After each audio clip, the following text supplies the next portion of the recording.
So some reactivity on the walks, correct? Yeah. Can I let her off so she's not pulling me? Sure. Yeah, so, there you go. All right, so we were living in New York when I got her. Got her at eight weeks old, so literally I've had her since she was a puppy. She's not a rescue. I got her from a breeder in Minnesota. And I think they were like bred for hunting dogs, classic, like I'm sure most people that come in here got in a little over my head. I was supposed to get her with my ex, and then we broke up, and a lot for one person to take care of, especially in the city, and I work like a corporate job. Point of giving you all that context is like I did 2 different like intense training programs in New York with her. That cost me a lot of money. Like I probably paid $4,000 to $5,000 each for them. Each. Yeah. Each. The first one was I didn't know any better. I used a shock collar. Okay. And then I started like kind of just coming to my senses of like I can't do this to my dog. Like I only want to do positive reinforcement, which I believe is your Maybe you can finish your story, then we'll talk. Yeah. I'm open to whatever. The shock collar honestly was just a very difficult method for me to implement too. Like charging it, like always having it around, like it just felt really difficult to manage versus the second one we went to was all positive reinforcement. They put like the gentle leader around her, made sure I'd have to walk very slow because if I noticed that when I pick up my pace when I walk, it gets her more activated. And I'm like just a crazy fast walker, like in general. But yeah, so now I think she got a lot better towards the end of New York, but then we moved here this past July, and I think she's just generally been through a lot of like change, which I know can be very stressful for dogs. It makes me feel like I'm a fucking shitty owner. I feel like I'm never doing enough for her. I get worried I don't have enough time to spend with her. But we are in now a 1-bedroom apartment. It's just me and her. I do work from home, but I also moved here because I go to school. So 2 days a week, I'm literally at class and I have to walk her come. I'm trying to give you as much context as possible so you get like... No, it's all good. Yeah, I'm just watching. What's going on. Yeah, and that I noticed when, towards like when Omicron kind of went off towards the end of the year, we went back to classes virtually. So I would have to be on classes, but I would still have my walker come and I would see her out my window the way she was handling Luna. And I was like, oh my Jesus Christ. Like, no wonder she's like trying to get away with motor with me on those days. And I noticed her, I was like, on those days specifically when I get home and do her night walk, she's like all fucking over the place. But now I'm starting to get concerned because since I moved here, one, she bit a rollerblader. Okay. Thank God they didn't press her, like they were very nice about it. It was a very minor cut. She's never like skateboarders or rollerbladers, which I understand like a lot of dogs don't, like I get it, but I need to keep her safe, I need to keep others safe. Like I just get so scared about, especially the laws in Illinois versus New York.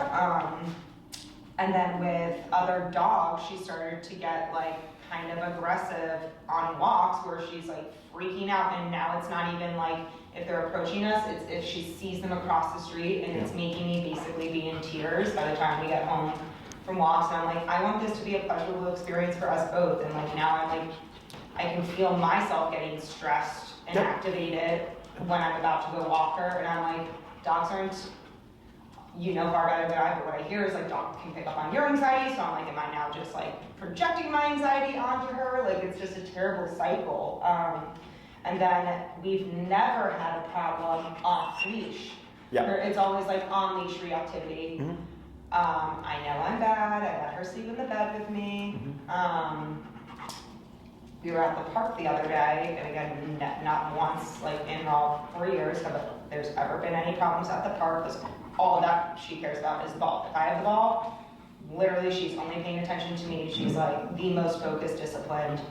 There was a small little dog walking by kind of in the distance. She went up and I was like, oh, that's nice. She's gonna say hi to the dog. Literally jumped on the dog, and I think like one like that didn't actually bite, but like it looked very serious. So, and thank God that was only this past Friday. And I say thank God because I was like, thank God that training's literally a couple days later, because she's a big dog. She's very active. or needs to be very active. So I tried to take her to the park, but I was like, I'm not risking that. We're not going to the park until I do this consultation with Jessie and figure out like what the fuck is going on and like what's safe to do, what's not, and like just how to make her feel better and safe. Because I'm like, clearly she's just anxious. This is a horrible experience for her. And I don't know if she feels like she needs to protect me, what's going on. So that's pretty much it in a nutshell. I will say that the second training that we did in New York, they were like, I think that she's just like how humans have anxiety and their brains are wired differently. Like they were like, I think she literally just has really bad anxiety and we're like, she needs to go on dog eat Prozac. Which again, right, like I'm at my wit's end and like so frustrated, so I'm like, anything fine, put her on the doggy Prozac, and then like after I think I kept up with that for like a month. And then I remember spending a lot of time at my parents' house and my dad was like, I'm not giving her the medicine. And I was like, well, it's not your fucking dog, like you need to listen to me. But then it kind of made me be like, I don't want her on medicine, like I feel like there's similar to humans, which by the way, I take a lot, I'm not anti-medication, just for like a dog, I feel like it's a pack leader issue and like an obedience issue. So that's it. I think you can hear from how rapidly I'm speaking and everything, I'm like word vomiting at you, I'm anxious, I'm worried about her, and I want her to be happy and not feel so anxious. And yes, I know in the intake form, I probably talked about other things outside of what I just mentioned. It's also the incessant barking at the window when she sees a dog on the street where I'm like, we're in our safe zone. Like, what the fuck is going on? But it's really disruptive. I'll be on work calls and I'm like, I'm a therapist in training right now, so I'll be in the middle of someone telling me their like fucking sob story and then my dog's freaking out and like the person's crying. I'm like, this is so awkward. I'm so sorry. Like, you're telling me the most traumatic thing about sexual assault and now my dog's barking. Like, Can't help you. huh? I said, can't help you. Yeah. No. So, I get this stuff all the time. One thing I want to know more about is the rollerblader. So was it the rollerblader that she bit? So I'm assuming you're walking, she's on a leash, rollerblader came close to you?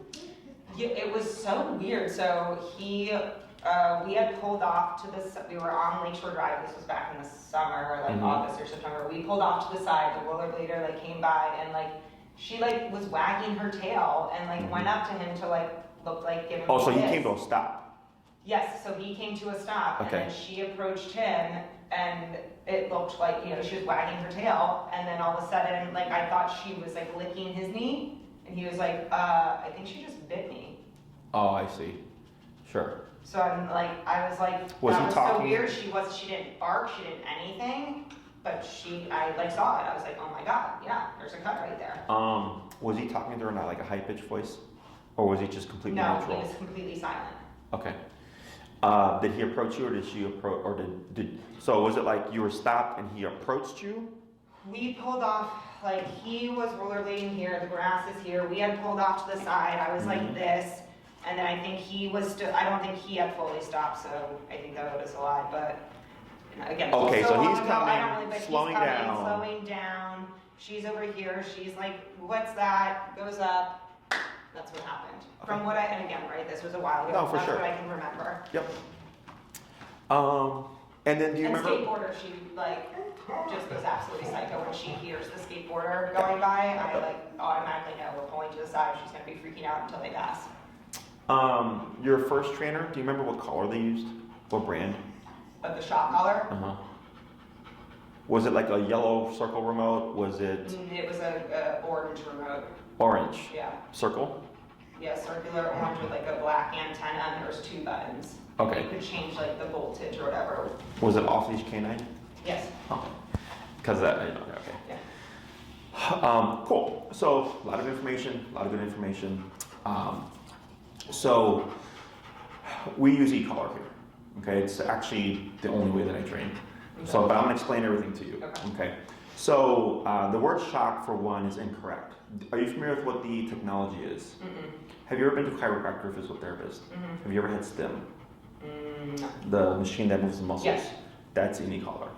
Okay, so shock gives the impression that you're electrocuting your dog.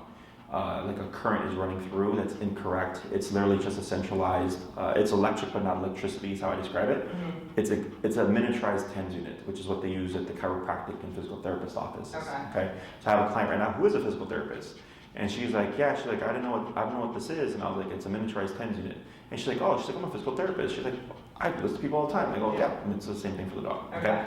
So with humans, they start low, they work their way up, right? And then you tell them, oh, that's too much. Then they dip it down low, and then you go, that's perfect. And then they let the machine do its work, right? I had a consult yesterday. The husband did research, the wife did not. And she's like, when you use treats and stuff, I'm like, we don't do that past a certain age. Your dog is already 8 to 9 months and beyond that. Now it's big girl training, right? And so treats though is effective, but for a certain window time in their life. Correct. It has. She is very treat responsive, but and clearly not like effective for actual training. Like I'll get her attention for a second, and then it's, correct. Yeah. And I'll explain that too. So same thing, brick wall. Right? And then I asked, have you been to a chiropractor or a physical therapist? She's like, yeah, I go to a physical therapist like every 2 weeks or whatever. And I go, have you ever had stim? She's like, that's what I go for. And I go, that's an e-collar. She's like, oh. She's like, I love the stim machine, right? She's like, I actually have very high tolerance and they can go really high on me. So I was like, yeah, it's the same thing for dogs. So I have had that, then I just didn't know it was called that. Correct. I had crazy knee surgeries, but yes. It's okay. So the higher the better. The word shock comes from 2 places. Yeah. When e-collars first came out, 20, 30 years ago, they had 3 to 5 settings. Mm-hmm. The one that you used, I think, had 100. Yes. Ours has 127. Okay. So 5 and 127 are the same. I just have 122 more divisions. Does that make sense? No. So if we have 5 levels, right? Mm-hmm. Low, medium, high, and high. Yeah. But if and high is 100 or 5. Does that make sense? Or 5. Okay. With the old collar. Okay. Yeah, the old model only had 5 settings, not 100. Got it. But people think 5 and then 95 more. I go, no, it's 5 and 100 are equal, but I have 95 more divisions. So you have a bigger spectrum of color, so to speak, right? Yeah. So that's one thing. It comes because it was more shocking to the dog because it was your dog was not listening at 2 or yelping at 3. Yeah. There was no in between, right? It also comes from the positive only front. Because they use these words like torture, shock, electrocute, pain to deter people from using these tools because they're completely non-aversive, right? So that's where that word comes from. Okay. We use electronic collar, e-collar, remote collar, so because there's no doubt that it is electric, it's just not what people think it is. Okay. Right? Yeah, I mean, because when you hear shock, you're shocking your dog. You're like, that's what you by definition, that's what you interpret and envision, right? Yeah. So that's the first thing. The second thing is, Off Leash Canine is a franchise, I believe. Yeah. They're not a very good company. Yeah. Okay. No, and when I was like, hey, there's one corrective issue I'd like us to work on, like basically they were like, fuck off. Yeah. Like training's done. I was like, you're not the first person, and you're not going to be the last person because there's, I believe, an Off Leash Canine here as well. Yeah. So that's the first thing is that just because a trainer uses e-collar doesn't mean they're a good trainer and doesn't mean that they know how to use it correctly. That's the second part. Mm-hmm. I'm confident to say that I've trained a dog, at least one dog from every single training outfit in the city of Chicago. A lot of times I've trained multiple. Okay. And when you're in the business for 12 years in a singular area, you start to learn all the dirty stuff, you know. Yeah. So that doesn't surprise me. So even though she's already had a program, in my opinion, if it was done correctly, we wouldn't be here. Right. So we're not starting from scratch because she's going to have a foundation, but we're going to have to make sure she's understanding the concept and communication of e-collar correctly, which is usually what is wrong. Okay. Most people apply e-collar as a punisher. So let's say I say sit, the dog doesn't sit. Now I'm going to tap you on the collar. That's a punisher, right? Punishing the dog for not performing the task. That's how most trainers and people think of it. That's actually incorrect, in my opinion. Okay. What we do is what's called pressure work. Are you familiar with that? Have you ever pulled up and pushed down on her butt to make her sit? Yeah. That's pressure. You used physical pressure to put your dog into a sitting position. You pulled up on the leash and you pushed down on the butt. And the moment she sat, you probably just stopped, right? Because there's no need to do that anymore. It's very much the same with e-collar. So what we do is we start low, typically around 10 to 15, and we gradually raise the pressure of the e-collar until we find a number that the dog responds to. Okay. Once and it could be something like looking around or whatever. I like to get a little bit more because it has. I want to make things urgent because urgent makes it important. Okay. Right. So once the dog's like, hey, I don't like what's going on, but I'm not like how do you say overly worried about it. I would pull up, I would push down, and I would tap on the collar. And the moment she sat down, everything would stop. And then if she gets up, I would pull up, I would push down, I would tap on the collar, and when she sits down, everything stops. So now, the brain starts to think, hey, when I do this, that thing I don't like goes away. And if I get up, that thing I don't like comes back. When I go like this, the thing goes away. So now the dog starts to think, oh, when I feel this, I do this in response. So we use pressure to shape the behavior. So unfortunately for us, we cannot explain to a dog what we're going to do and what to do in response. Mm-hmm. Does that make sense? Mm-hmm. We can do that with the human, we can do it with the child, right? This is going to happen, this is what you're going to do, right? Yeah. Dogs don't. They have to figure it out to a degree themselves, but we're guiding them through everything, okay? And then they start to, we call it conditioning, and they start to understand what it is. So if I walk with my dogs in the heel, right, they're at my side, and let's say I came to a stop, and they forgot to sit. If I tap on the collar without saying anything, you would see them automatically sit. And they're not going, oh my God, what was that? They're going, oh, yeah, I forgot, and they sit down. So it's a reminder, it's a tap on the shoulder saying, hey, this is what you're supposed to do, right? But it's how it's conditioned. Most trainers go about, oh, you didn't sit, I'm going to slam you on the collar, which creates this, what was that for kind of thing. It can also create more anxiety, okay, if done the wrong way.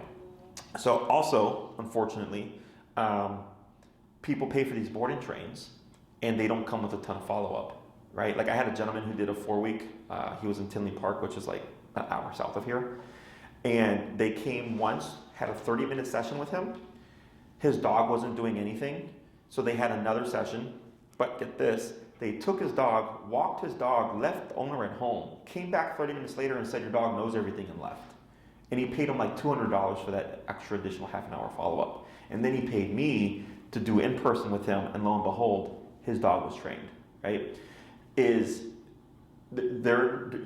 You are a big part of this, not because of the stress and anxiety and stuff like that, because you have to know how to communicate with your dog. You have to know, how does this tool work to communicate with my dog? Yeah. Does that make sense?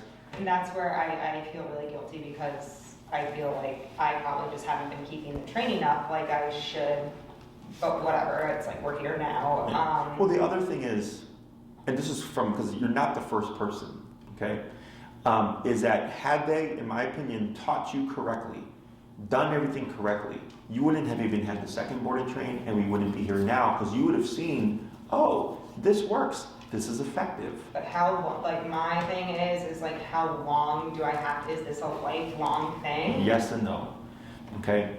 Do you drive? Yes. Do you go on the expressway? Yes. Do you go the speed limit? No. Why not? It's faster. Right, but if you go past it, you get a ticket, right? If you get caught. Yeah, so it's wrong, technically speaking, right? Yeah. Do you understand yes, that? Yes, I understand, yeah. So it's the same thing with dogs. Super common. People always ask, like, how long do I have to do this for? I'm like, when you need it, you have it, right? Because it's what's called opportunistic behavior. All animals do this. It's part of survival instinct, okay? So dogs, if she's got that collar on and she was trained correctly, she's going to know, okay, collar's on, mom has control, I have to be obedient, can't be reactive, blah, blah, blah, blah, right? Because there's threat of consequence. It's the cop on the collar, so to speak. But when you remove it, she's going to press boundaries, right? And then there's the issue of like, well, she barks out the window, so do I have to have the collar on her all day, every day? And I go, no, there's other answers. But when we're outside in the world where there's things that we can't account and control for, I have the e-collar. Does that make sense? Yeah. So just like with humans, I speed as well, right? But I also like here, this red light, I don't know if you know if there's a camera there. Yeah. I've gotten a couple of tickets, right? Because I tried to run that red light, and then there was my Punisher, right? So now I'm like, well, that's a waste of $100. Yeah. But even as humans, and we know better, we're self-aware, we understand, don't run that red light, and know not to run that red light, right? We know to come to a full stop at a stop sign and not do a rolling stop, which Chicagoans are notorious for, right? I got stopped by a police officer for doing a rolling stop. She pulled me over. She's like, do you know why I'm pulling you over? I said, yes, ma'am. I said, I did a rolling stop. And she's like, oh, she's like, well, okay. Well, license registration, right? Yeah. Walks away, comes back, and she's like, I'm gonna give you a warning. I appreciate you being honest with me. She's like, don't do it again. I still fucking do it. Yeah. Okay? So, because that's just opportunistic behavior. Yeah. Okay? So, no one is perfect. And the other thing you have to factor in is your dog has behavioral stuff, right? I can see overstimulation and I can see anxiety, which is most likely because of the overstimulation. Because she's not relaxing. She sits down at your side for like 2 minutes and then she's up walking around again. Yeah. And she sits at your side for 2 minutes and she's up walking around again, right? Mm-hmm. This is her brain's inability to relax and turn off. And that's why I feel awful, because I'm like, if I was in her head right now, I'm like, you're probably just literally like so anxious and like uncomfortable all day. May I see your leash? Yeah.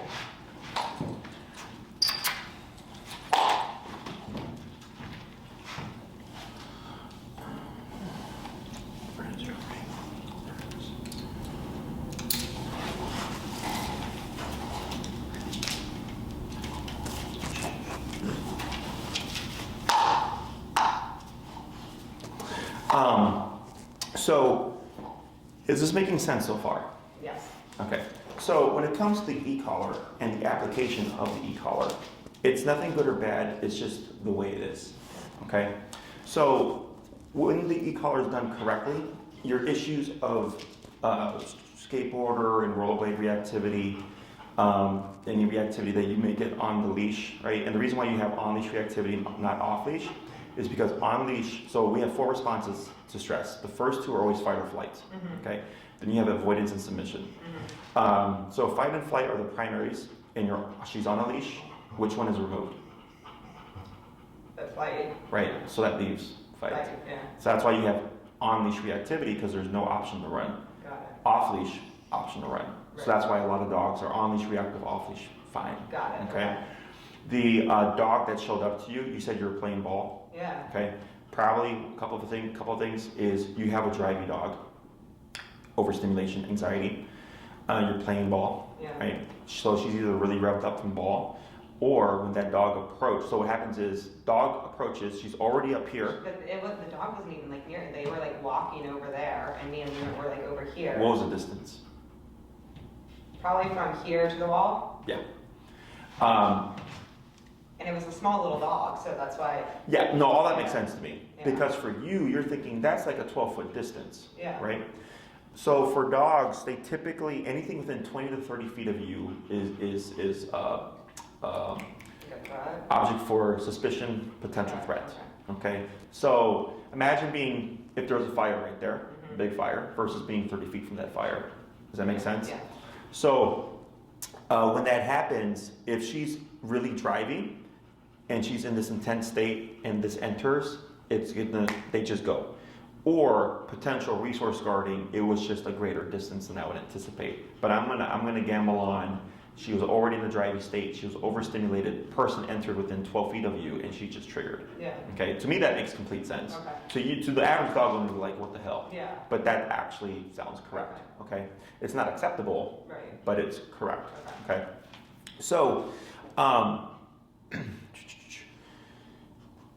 with the e-collar and the application of it is, it shouldn't ever feel like you're managing your dog. It shouldn't feel like it's a constant, like every day I have to use it. It's, you get the dog to a point where it's like, okay, great, I haven't had to touch this in like a couple of months or whatever, but it's there just in case. It's there just in case you're playing fetch with your dog and somebody surprises you and walks 12 feet of you and she thinks, hey, because that's a completely different context, right? So now I have the ability to stop my dog. Does that make sense? So there's stuff like that that happens. Also, the presence of the e-collar helps soothe dogs, because since they know there's like an inhibitor, so to speak, it helps them counter themselves better. Does that make sense? Yeah, like it helps them know, like I can't, my anxiety isn't I getting can't let it go there to a certain place. because Right. this negative is going to kick in, right? So like I think Well, some people I feel like with her, she like doesn't know who's in control, what's in control, like. correct, and that's the issue. yes. But the other thing is, we tend to put stuff on dogs. We want the dog to learn to self-regulate, and they can to a degree, but they're not like humans. We can be proactive. You're proactive, right? You're like, I know I've already had 2 boarding trains, but I know there's something that needs to be done. I'm going to continue to look for answers. Yeah. That was proactive. Dogs are reactive. Okay?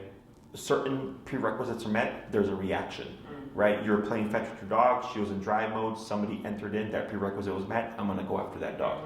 Does that make sense? Yeah. So dogs are what I call on and off. So if I have a dog that's a resource guarder, and I know if I reach towards them, they'll trigger. But if I pull my hand away, they'll turn off and act like nothing happened. Whereas a human would hold on to that. You know, like that grudge, that kind of like, well, you called me that name that one day, right? We have that middle area. Dogs don't. If I come in, they'll trigger and they'll guard. And if I pull out, they'll stop and continue like nothing happened. Okay? So that's the good thing about dogs, is that once you understand all this stuff, you're steps ahead. So we can prevent things from happening, or we know how to stop and intervene if something should happen, because that's just life. Life's not perfect, right? I mean, I've had clients, you know, where their dog is super reactive, and they go 2 years, and then one day they just have a bad day. But the difference is they have a tool that gave them the ability to stop the dog, like nothing. Right. You know, and then they go back to living their life, and it's not a stressor. Now it's not this, oh my God, what do I do? They know what to do. It just happened to be a bad day. You know, does that make sense? So when it comes to why the e-collar is so effective, and this kind of ties into the whole drug thing, is dogs are physical animals, right? So if we go to the rollerblader, for whatever reason, she didn't like that. So what did she do? But Nip him, she attacked, right? nip him. Hey, you're too close. I don't like the way you rolled up to me. Whatever, right? That dog, I'm playing fetch right now. I don't like the fact that you're 12 feet above us. She used physicality, right? That's not what we would call aggression. That's setting a boundary. But dogs set boundaries through physicality. We can set boundaries through verbal discussion, but sometimes it escalates to physicality. Right, okay. Make sense? Yeah. So dogs are very black and white. E-collar is what I call a bite on the button. When taught correctly, the dog will perceive it similar to a dog bite, and that's how you communicate with her. So yes, I think it was yesterday, I had an 11-year-old dog, Shar-Pei mix. Doesn't like kids. So that's why they're starting really late, because they have a baby on the way, and they're like, well, we got to get this addressed, right? So we did the initial training, and when she was standing there, the dog started to wander away and sniff, and I told her, press the button, and she pressed it, and he stopped sniffing and came over and sat next to her. And I said, do you know what you just communicated with your dog? And she's like, to not sniff? I go, absolutely. I was like, how did you communicate that? And she was like, by pressing the button. And I go, which does what? She's like, bites him? I go, yes. Because if another dog disagreed with his sniffing, which they don't really care, right? That's how they would stop him. That's how they address those things, right? It's just we're able to do it in a more kind of fine-tuned setting. Like her barking out your front window, like if you had another dog, they could completely not care. Like they're not bothered by it, but we get annoyed, or we're embarrassed, right? We have all these emotional things, right? But if that dog did care, they would come on over and they would bite her. And then we would then have a conversation where if she decides, I respect that bite, I'm going to stop barking, I'm going to leave it. Or if she decides, you're not going to tell me to stop barking out the window, I'm going to fight you for it. And now we have a bigger, what I call a dominant scuffle. And one of them has to win. Okay? Is that all making sense? So when you talk about, like, when you mention like pack leader and stuff like that, right? Do you watch Cesar Millan? Watch what? Cesar Millan, the dog whisperer, Mexican guy? No? Okay. I did watch one, there's another one on Netflix. Canine Intervention? Yeah. He sucks. He's not good. No? No. Why? I watched one episode and I'm like, I can't do this. This is terrible. Why? Because he doesn't understand dog behavior. The whole dopamine bullshit, like it's interesting. Yeah, doesn't no. Oh, That's using scientific words to make yourself sound better than you actually are. But like it's not good. Okay. Yeah. No. When you do you see how she's already starting to settle here? Yes. Right. She's still in an anxious state, but you see how she's been able to. And that's the thing. She's always breathing like that. So I'm like, you're not calm, like ever. No, this is overstimulation anxiety. Yeah. Sure. But at least she's keeping physically still. Yes. Right. Did I tell her to sit? No. So the difference between me and that trainer is he would have told her to sit, and I told her to relax. Okay? Even though she's in a sitting position, it's not about sit, it's about relax. And all I did was put pressure. Okay? I saw that. I saw it every time you post. So like autistic kids, right? Dogs will be taught to sit on them to help calm them down because of pressure. Now we have those weighted blankets right, that help people sleep better, like with anxiety and stuff, because of pressure. Is it all starting to make sense? Yes. E-collar, pressure. Pressure. Okay, so you said you're a therapist, correct? Or you're learning to be a therapist? Yes. Are these things kind of, yes. You're not my first therapist client, so that's why I can tell it's usually easier to talk to them because they get the concepts. Yeah. So a lot of these things overlap because we're animals too. It's just because we have complex emotions. We have the ability to see past, present, future, right, is what makes humans more complicated than dogs, right? Dogs are merely in the present. She's not thinking about tomorrow. She's not thinking about yesterday. She's literally here right now, okay? And there's emotion to a degree, but much simpler than that of a human, okay? It's usually us imposing emotions on the dog, right? But they do get nervous. They do get anxious. They do get fearful. They do get aggressive, just as a human would. Okay? Yeah, all the basic instinctive emotions, yeah. Correct. So here, when we layer in e-collar, the first thing that we always teach is heel, which is walking on a leash. That's what helps fix the pulling. That's what the baseline is for the reactivity. Because when she feels the collar, she has to have an idea of what to do in response to turn off the pressure. There has to be an answer, okay? And leash pulling and reactivity are like the two most common things that I come across in terms of what owners want to fix. So it's always, if we're doing in person, it's always the first thing that I cover because there's so many benefits to heel. One, when a dog feels e-collar, if they're not conditioned, the first instinct is typically flight response, which is a moving behavior. Heel is a moving behavior, right? So the dog gets the outlet of moving in response to pressure, but we can teach them instead of moving away from us is to move with us, to turn off the pressure. That's one thing. Most people walk their dogs 3 times a day, okay, 7 days a week. So that's 3 times a day, 7 days a week. You're exposing your dog to this pressure and this tool and this concept of discipline and structure, okay? Heel helps teach dogs how to focus. Because now because heel for us is right shoulder to the left leg, completely slack leash. I don't care what the environment is, up to no leash if you want, right? You can get up to off leash training. That takes a lot of focus, which requires a dog to turn off. Does that make sense? Yeah. So it's kind of like in school. You have to just turn off the world so you can focus on what we're doing, right? So now it teaches the dog how to turn off, which then helps them learn how to be passive, okay? So now, a lot of this stuff that we're seeing here, I would hope starts to go away, okay? Now, the reason why I say I hope and not guarantee is because if your dog is genetically anxious, as the other trainer had said, we cannot make her unanxious, but we can help her handle the anxiety better. Make sense? So, if you're practicing the structure 3 times a day in consequence and discipline and expectations and stuff, it helps her keep her neutral. But it's because you're being proactive about doing that stuff. Make sense?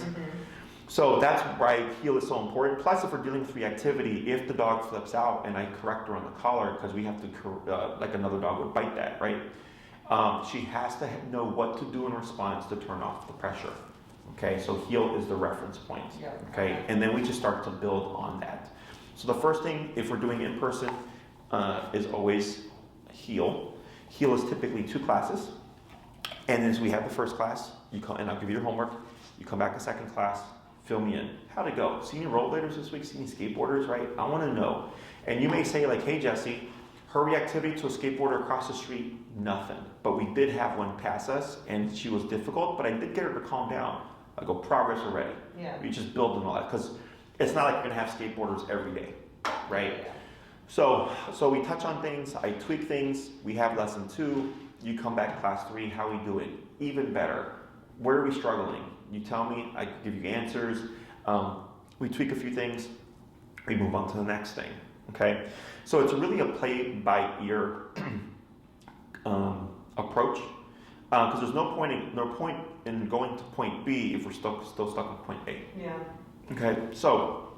I do want to say I'm also open to I think you do boarding. I do. I'm open to whatever level that is going to be most effective and helpful for her.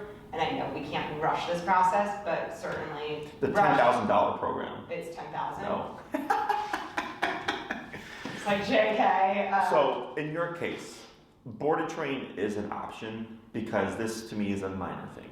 This is not a severe case. I know to you it can seem that way.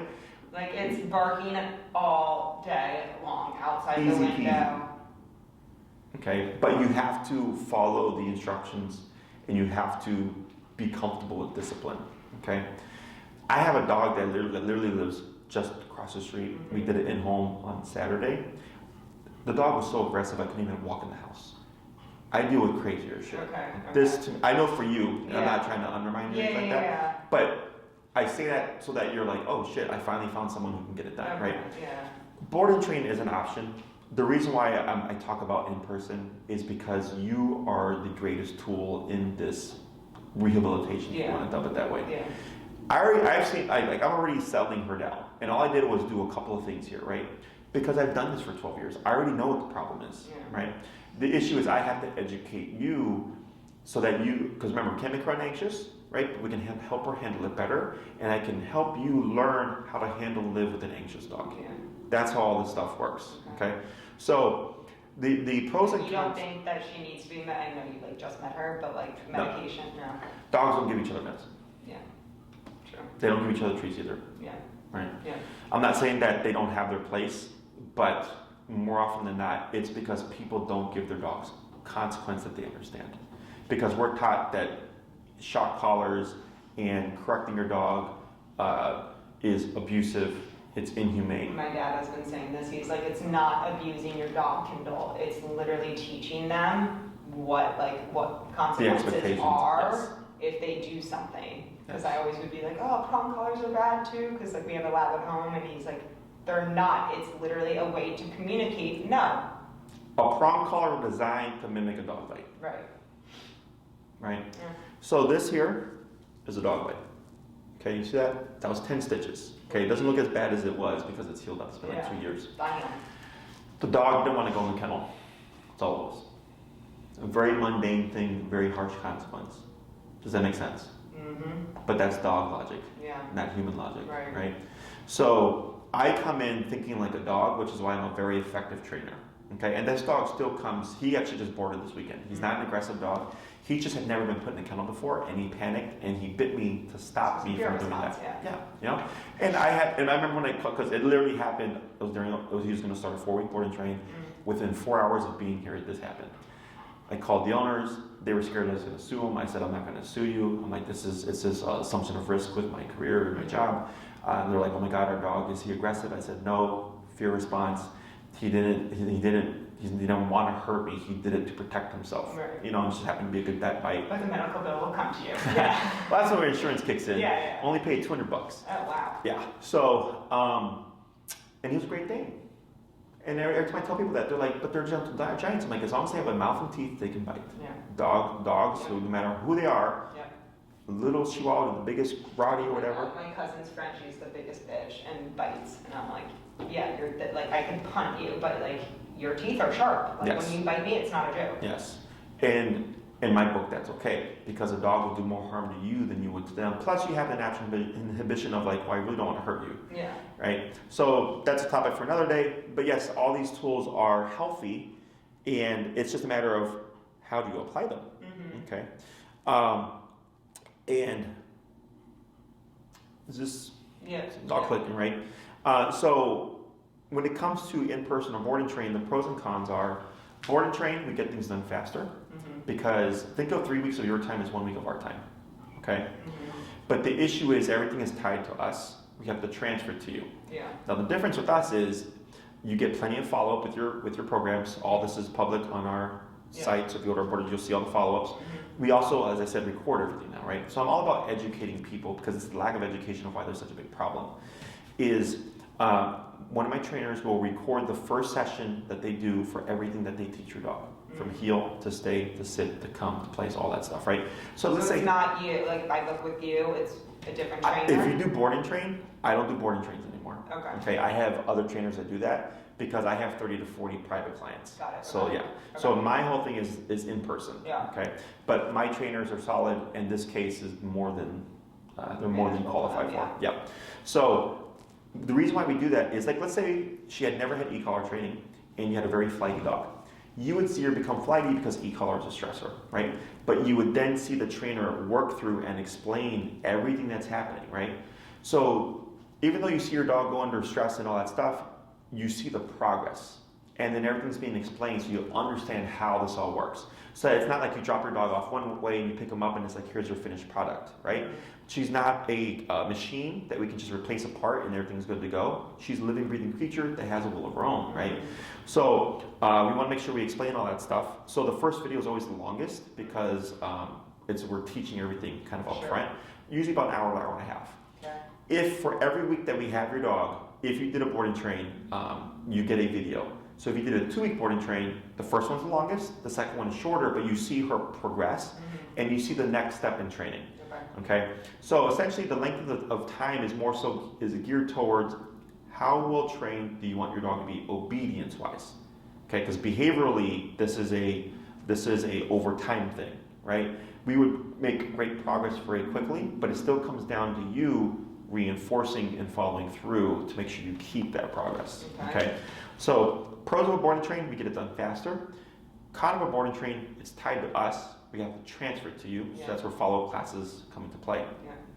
Almost always, our clients don't use up all their follow-up. Okay, because with the videos and like let's say something's not transferring and you have a session and it kind of just clears up any loose ends. If you don't need to come back for a lesson, you don't need to. But then like let's say in a year from now, something happens and you still have 2 classes left over, they don't expire. You just call us and book your next lesson and we come in and help you tweak the problem, okay? Because I feel like I definitely would want you, because she also has huge problem, like when I live in an apartment building, and there's plenty of other dogs in the building, so even when we step right outside my apartment, sniffing, literally pulling me down the stairs, I'm like, oh my God, I'm about to trip and literally die. So I want to I'm sure part of the program is, even though you guys aren't there, helping that, but I probably would want someone to come. So we can help with that too. And be in that environment and be like, okay, I'm seeing this firsthand. Okay, Here, yeah. So, and that's what the other programs didn't do, even though I wanted. I was like, no, you need to like come here. Well, the canine people did. Actually, no, neither did. The canine people refused. And I was like, that's where the biggest problem is me just getting her out my fucking building. Like, she's going berserk, and now she's like, other people were complaining about her. We're like, she needs to go into training. I don't feel comfortable having my dog downstairs if Luna's coming back in the building. Like, so that's not a problem. That's actually how I built my business. It's because of COVID that we had to flip our whole operations. So the way that would work, if you did a board and train, right, is you have your videos. Some clients schedule a follow-up on pickup. Some clients will watch the videos, pick up their dog, apply what they learned, come back for stuff that they didn't quite grasp, and then come back as needed. Now, let's say we do that, and you're like, hey guys, everything's great, but I do struggle with leaving my apartment or whatever, right? You can book it in home. There's just a $50, I believe, upcharge because we have to leave here to go there. That's the only thing, okay? And you can do that with every class that you get as a follow-up, but it's just per class there's that additional fee. Otherwise, like for instance, most of my clients will do a programming person with me here, and they'll only need 1 class at the home. So it saves them money as opposed to an entire program at their home. Does that make sense? So that's an option for you. But that's also a counter of board and train is that we're most likely not going to see the problems that you're dealing with. Okay, because I mean, we do take the dogs out. We go to Home Depot, PetSmart and stuff to expose them and apply the training outside in the world. But because we are a training facility, more often than not, we don't see anything. And there's another thing that's critical to talk about is taking her to the park. I literally have to put her in the car. One, she goes, no matter what, unless we're on the highway, she goes fucking insane in the car. Where like I'm literally considering buying earplugs. I'm like her barking and yelling is so aggressive. Even if we're not seeing anything, she's just so activated. Don't know, I know dogs don't travel in cars, so I don't know if that is an anxiety we can work on, but it's like really frustrating. My obvious preference would be to walk her to the park, but she's so smart that she knows that's the direction for the park. And it's unlike anything I've seen before where I'm like, we literally can't do this. Like people, like you're scaring other people literally walking. And so now I can't walk her to the park. We do the car, but then that's a fucking crazy painful experience for me too. Not a problem. Okay. But you do have to follow through. Okay. So when it comes to the in-person, everything is tied to you from the get-go. So in response to COVID, because everything fucking just shut down, right?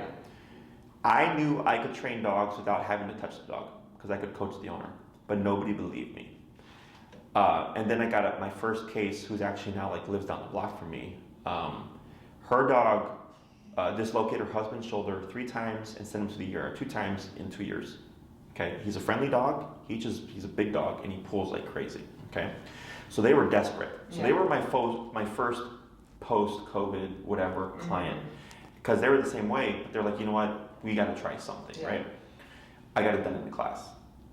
By the second class, we're like, Jesse, like this is like a fucking different dog. I go, yeah. So they did a testimonial, and you can see it on my YouTube. Lady's name's Melissa, very big voice, very big. So you will know when you see it. So, you know, they talk about it, and we posted it up, and then we were getting calls. I'm like, watch that video.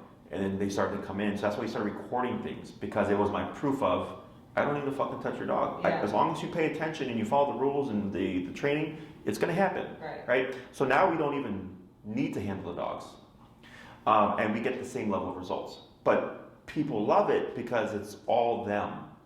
I've already trained Lord knows how many dogs like yours throughout 12 years. I don't need more practice, okay? So the pro to the in-person is you learn a ton more. It's already tied to you from the get-go. If there's a hard part, I help you work through it. So you do it yourself as opposed to I tell you how to do it, and then should it happen, you got to figure it out. Okay. Con is takes a little bit longer, but things are all about time anyways, you know. So those are the kind of pros and cons of both. My recommendation to you, and I know it's winter and all that stuff, but I would suggest in person. I make more money off of board and train, but it would benefit you more to do it in person. Okay. One thing that I'm going to prepare you for is when we deal with behavior like this. Now, I think this is a minor case. But let's take your car anxiety not yours, but hers, right? As an example. The reason why I'm an effective trainer is because I think like a dog, I approach dogs like dogs, and I will go as far as needed to get what I need from the dog, okay? So let's say we're in the car, and let's say her anxiety is through the roof, right? And I would just keep going up on the collar. So for dogs, it's simply don't be anxious, which sounds like a jerk thing to say. Okay, it's literally just don't be anxious, and we do that through physicality. So if I'm on the collar and her anxiety is up here, I have to match and override that. So if I have to go to 127, which is max power on the collar, and run that button until she goes okay and stops, I will. But guess who has to do it next? Me. Yes. If needed, right? So the reason why I say that is because that would be the hardest part. Is it doesn't make sense to us to think that discomfort can help a dog turn off their anxiety. But it does, because another dog, and I've seen this actually in person. I had a client drop off, they lived in Wisconsin, they dropped off their dog for a 2-week boarding train with me because they were going to the UK. They had a very anxious dog. Social, but anxious. And this when I lived in the south side, I was boarding dogs out my home. They dropped the dog off. I had to do work on my computer. So I was at my computer doing work. The dog was pacing nonstop and salivating in front of my living room. And it was my kitchen, a hallway. She does nonstop, just pacing all in the apartment. And I could see it. And then my pit was sleeping at my feet. And all of a sudden I see my pit get up, walk over, just kind of very stoically and slowly, and stopped. And as she was circling around, just bit, right? And the dog yelped, and then my pit turned around and walked back to me and lay down. That dog was like kind of shell-shocked for a moment. Then she sat down, then she laid down, and then she fell asleep. Right, because my pit, the collar, it's the exact same thing, but it has to be conditioned correctly. Because if you condition it as solely a punisher and the dog does not know how to turn off pressure, it's not going to help. Okay, so that's it's not just the tool; it's how you teach the tool. Okay, so. If you did in person with me and I'm a very much just, I focus on the problem. I don't really teach stuff that I don't think is going to benefit the owner. Okay. So I just cut out all the BS.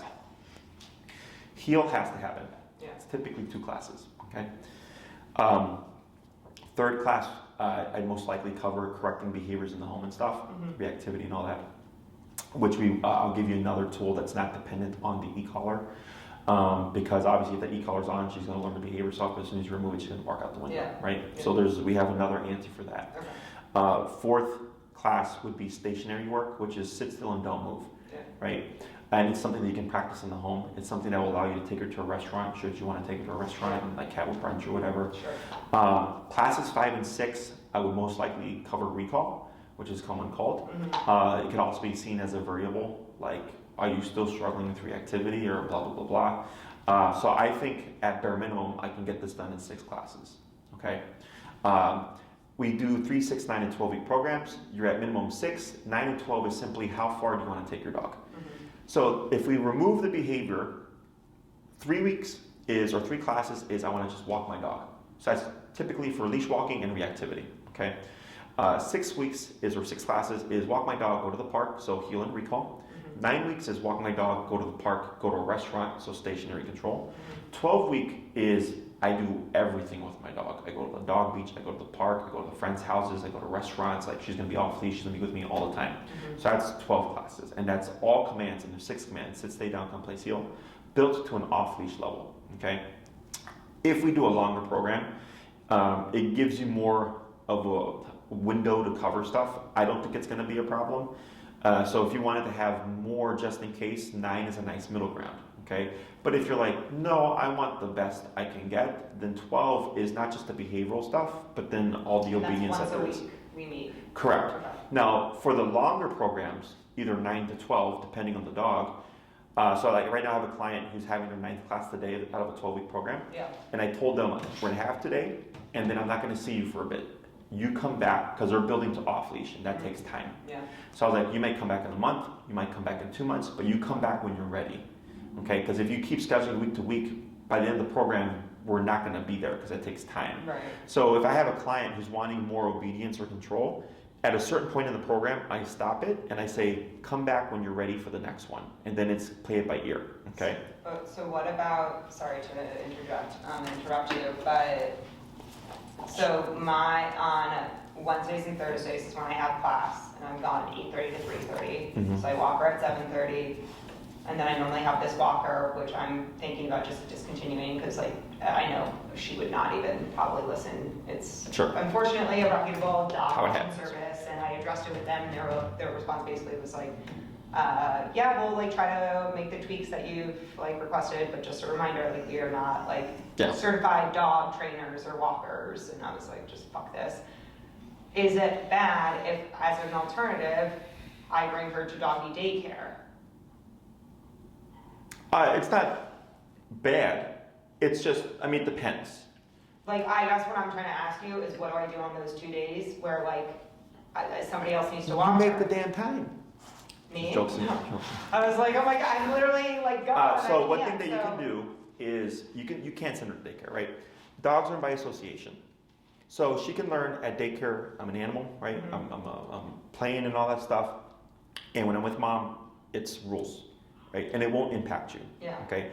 If you would like to have some, how would you say, consistency, I mean, we do that here. And we do transport from, you're in Lakeview? Yeah. From Lakeview to here, okay? Like you would come pick her up or yeah. I drop her off? Yeah, we do that. And we reinforce training at no additional cost. Wow, okay. Yes. Wait, So, so for a walk or it's like a daycare? a daycare, Oh, wow. yes. Yeah. So I have this. Oh my goodness, okay. So how much does that cost? So it's like an average daycare day. So if you do a single day, it's $35, right? If you do a bundle, if you do like a 20 day, it's like $30 a day is what it comes down to, okay? Transport adds on top of that. Yeah. I'm gonna let you in on a secret. For clients that have trained with us, if they send their dog on a recurring day, was it Wednesdays and Thursdays? It's free. Okay, that's like the perk. So our clients in Lakeview and Lincoln Park, Are you making money off this still? no, I'm like, okay. no. It's through the training and stuff? Yeah, I make my money off of training. Yeah. But so I'm here because throughout the years I trained dogs that had to stay with me. Mm-hmm. But it got to a point over 10 years where you accumulate so many dogs, it's like, well, I can't watch 30 dogs by myself out of my apartment. Right. So now I'm here, right? Right. And like right now we have 40 something dogs back there and it's quiet. Because we run a structured daycare. They do treadmill time.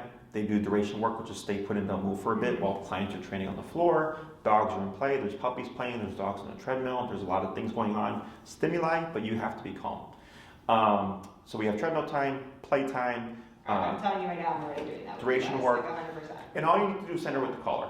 It's no additional fee for us to reinforce the training. Now, if you're sending her to us and saying, hey, can you work on her recall? Well, then you can pay for a training session, Sure. right? Because that's us going out of our way to do training, No, right? I won't do that while just it's daycare. I'll obviously just, one, off the bat, I think the 12-week program, because I do want to get to a place where, like, I am not stressed whatsoever with her, no matter where I am. Mhm. And now that I live in Chicago, my family's back in Connecticut, we're traveling in the airport more often. Sure. I have to get her medicated on that, like on doggy Xanax or whatever, which I got from my vet. Mhm.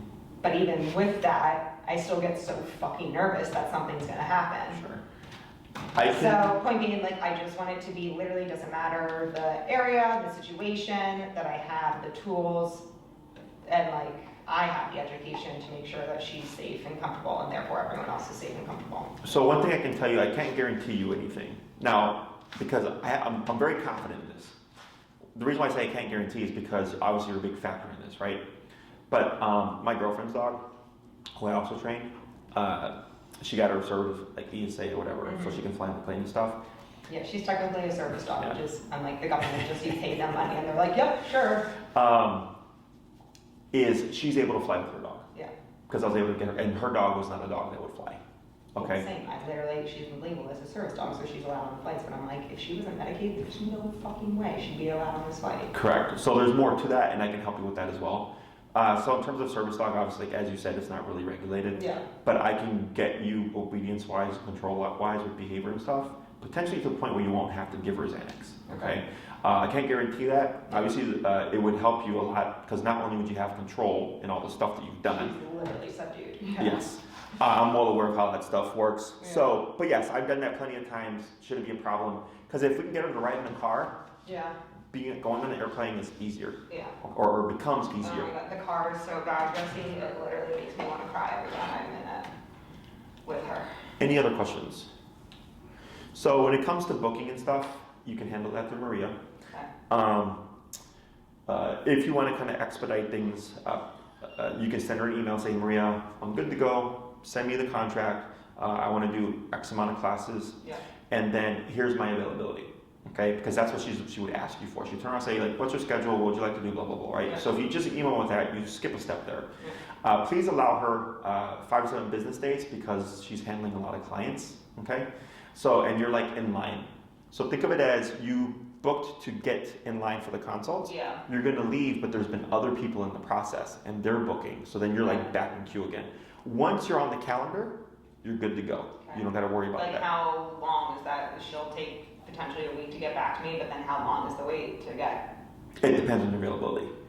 Evenings and weekends are my busiest times because most And people work 9 to 5. It'd be like Monday during the day or Tuesday during the day. Then you start as soon as potentially next Monday if there's availability. Okay.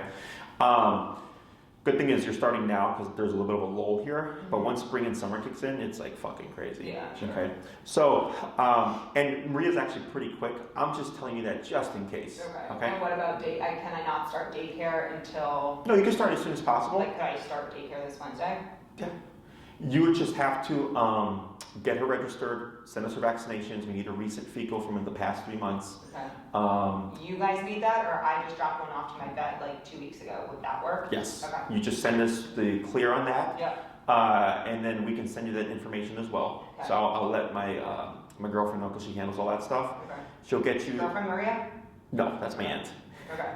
Elizabeth is my girlfriend. Got it. Okay. So she'll most likely be the one that contacts you. So she can start as soon as Wednesday. Yeah. We do an evaluation period, which she'll explain all that stuff in the email. Okay. And then as soon as she starts training, literally after you've had your first class, that following Wednesday, you can send her with her e-collar, and they'll start reinforcing what she's learned. Okay? Like, if you guys can do the pickup, I have a spare set of keys. Can I literally leave them with you right now, or? Yeah. I mean, that's what we would ask you for. Yeah. Is a set of keys. Yeah, of course. So Well, just give me the keys to your house. Some people are like, we need 2 sets, which I don't have. We do need 2 sets. Okay. Well, you're. But can I leave, how about this? Can I give you this and then I'll leave another set That's fine. at my house that somebody can grab on That's Wednesday? Okay. That's fine. Yep. So we'll get all that stuff settled. okay? And as soon as next Wednesday, or as soon as you've had your first class and stuff, you just send her with her e-collar, and we just start reinforcing what she's learned. Okay. If she becomes reactive with us, guess what? We correct it, just like you would correct it. Yeah. As she learns and advances her skills, that's being applied throughout the day. Yeah. As they come up, we use the stuff. Okay. I'm feeling so much better right now. Like even my anxiety has gone down. And if you do you follow us on Instagram? I don't think so. No. So I don't think so. No. it's Canine Perspective Inc. Okay. Hold on.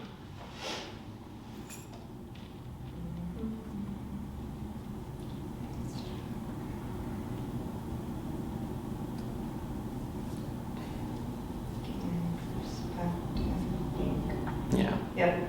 Okay. I'm sure I don't remember the last time I posted the video. I think it was actually within the past week because we've started to, our numbers are growing and we've even had up to 60 dogs. And as quiet as it is today. Wow, I think you might have worked with my friend's dog, Hank. A pitty? Her name's, no, it's I think it's a golden retriever.